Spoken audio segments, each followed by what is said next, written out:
ज़ाकिर नाइक ने पूरी मसीहत को चैलेंज किया है कि बाइबल में से कोई एक रेफरेंस दे दो जहां मसीह ने यह कहा हो कि मैं खुदा हूं, तो मैं मसीहत को कबूल कर लूंगा।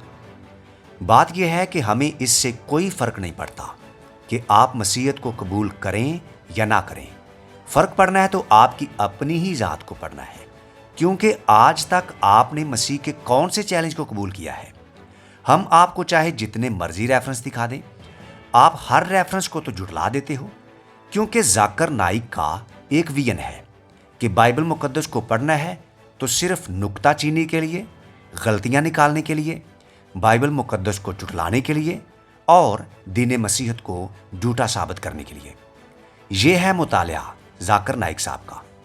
जो बंदा बाइबल मुकद्दस को जुटला चुका हो, तौरात, ज़बूर और इंजील का इनकार कर चुका हो कि ये खुदा का कलाम है ही नहीं, तो जो बंदा खुदा के कलाम का इनकार कर चुका हो वो खुदा को कैसे मानता होगा? क्योंकि खुदा के कलाम का इनकार करना गोया खुदा का इनकार करने के बराबर है। तो जो बंदा ये कहता है कि खुदा का पहले वाला कलाम मौजूद ही नहीं है, तो उसे तो फिर ये भी कह देना चाहिए कि पहले वाला खुदा भी मौजूद नहीं है, क्योंकि जब खुदा नहीं बदलता तो उसका कलाम कैसे बदल सकता है।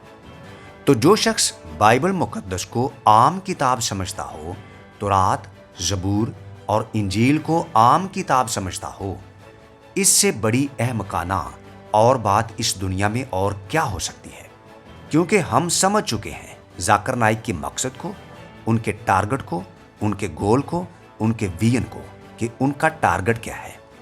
उनका विजन सिर्फ इतना ही है कि बाइबल मुकद्दस पर इल्ज़ामात लगाने हैं, एतराज़ात करने हैं और ये रट्टा लगाना है मिट्ठू तोते की तरह कि बाइबल बदल गई है, बाइबल बदल गई है, बस बदल गई है।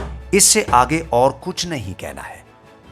और यही रट्टा उनके उस्ताद शेख अहमद दीदार ने भी लगाया हुआ था और आज तक ज़ाकिर नाइक भी यही रट्टा लगाए हुए हैं। तो जो शख्स हक को जुटला चुका हो, हक से मुंह फेर चुका हो, वो क्या हक की बात करेगा? हालांकि हक तो खुद चैलेंज कर रहा है, खुद पुकार रहा है कि मैं हूं। तो आइए देखते हैं कि यह हक क्या कहता है।